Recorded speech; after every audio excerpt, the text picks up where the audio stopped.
Namangha at kinagiliwan ng maraming Kristiyano ang video na ipinalabas ng IDF na kung saan sa videong ito ipinakita nila kung paano sila magdasal at kung paano nila tawagin ang kanilang Diyos.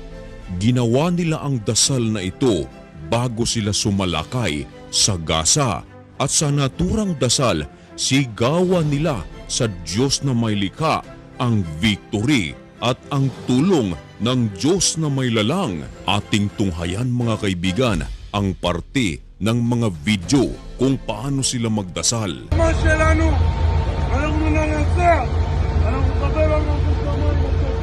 Pasensya na kayo mga kaibigan kung ating i-pause ito para ating mabasa kung ano ang kanilang mga sinasabi sa kanilang dasal.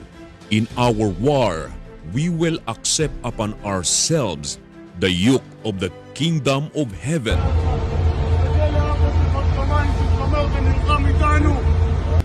We will call out to our Father in heaven who will fight for us.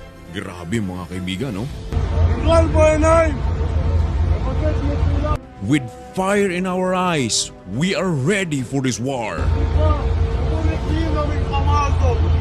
I ask for forgiveness from all. We are going together clean into battle. Nais nilang magtungo sa battle mga kaibigan na malinis. Amin Hashem Hashem!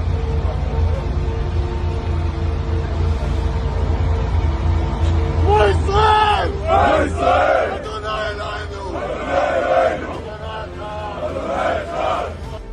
Habang binabasa ko ang kanilang dasal mga kaibigan, tumitindig ang aking balahibo. Sabi rito, Hear Israel! Hear Israel! Adonai is our God! Adonai is our God! Adonai is one! Adonai is one!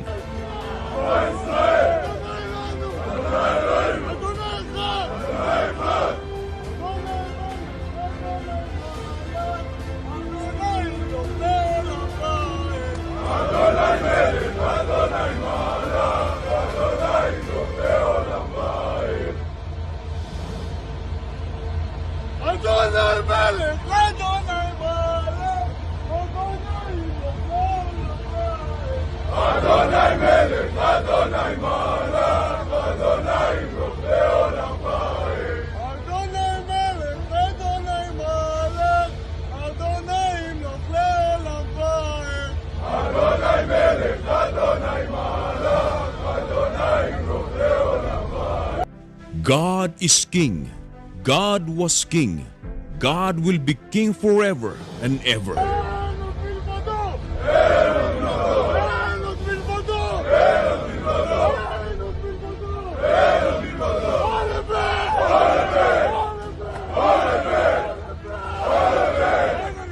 There is nothing other than Him until victory. Napakatindi ng mga daing na ito ng mga Hudyo mga kaibigan. Naalala ko lang ang panahon ni Moises na bago sila sumabak sa gyera, meron din silang sumamo sa Diyos. Ayon sa Deuteronomy chapter 20, verse 1 hanggang 4, ganito ang nakasulat. Pagka ikaw ay lalabas upang makibaka laban sa iyong mga kaaway at makakita ka ng mga kabayo at mga karo at ng isang bayang higit kaysa iyo, ay huwag kang matakot sa kanila, sapagkat ang Panginoon mong Diyos ay sumasa iyo na siyang naglabas sa iyo sa lupain ng Ehipto.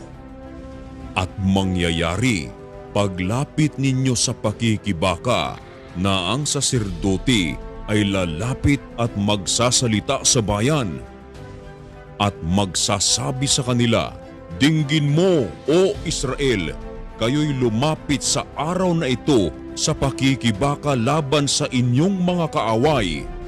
Huwag manglupaypay ang inyong puso, huwag kayong matakot, ni manginig, ni maduwag dahil sa kanila. Sapagkat ang Panginoon ninyong Diyos ay siyang yumayaong kasama ninyo upang ipakipaglaban kayo sa inyong mga kaaway upang kayo'y iligtas. Ayan, magkaibang panahon sapagkat matagal na itong nangyari, subalit magkapareha ang sitwasyon. Mga Israelita pa rin ang mga taong iyon.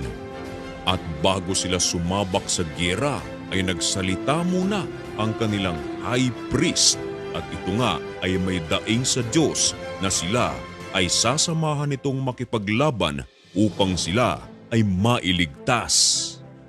May magandang lesson rin ang ating mapupulot sa pangyayaring ito mga kaibigan na bago sila sumabak sa giyera, kanila munang hiningi ang basbas ng Diyos. Kanilang ina-acknowledge na talagang hindi nila kaya kung wala ang Diyos sa panig nila. Gayon din sa buhay nating mga Kristiyano.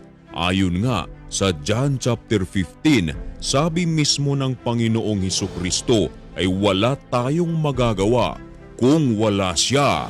Kaya bilang isang Kristiyano, bago tayo gumawa ng isang bagay, bago tayo gumawa ng plano, ay unahin natin ang Panginoon.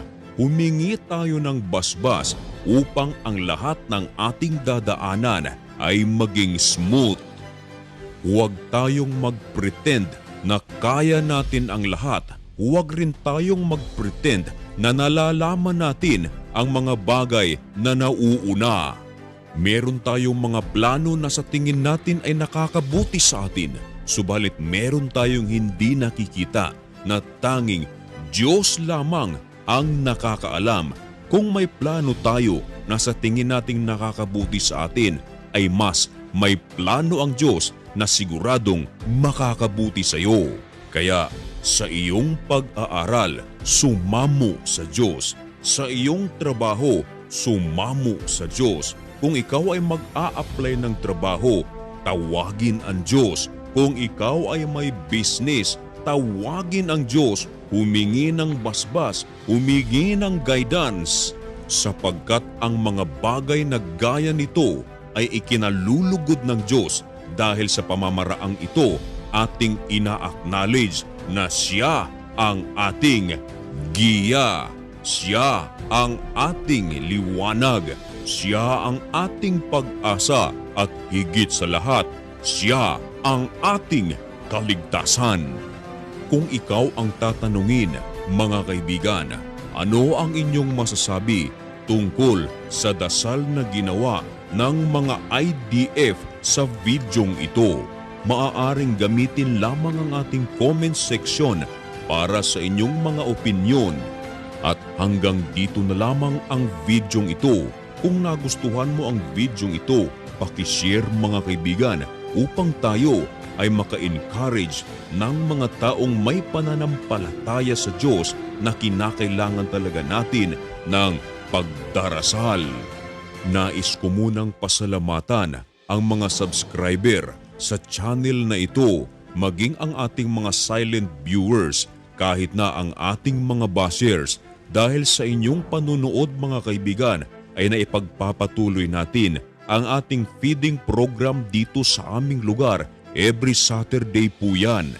Saan man kayong dako naroroon sa mundo ngayon, mag-ingat po kayo. May God bless you and thank you so much for watching. Goodbye.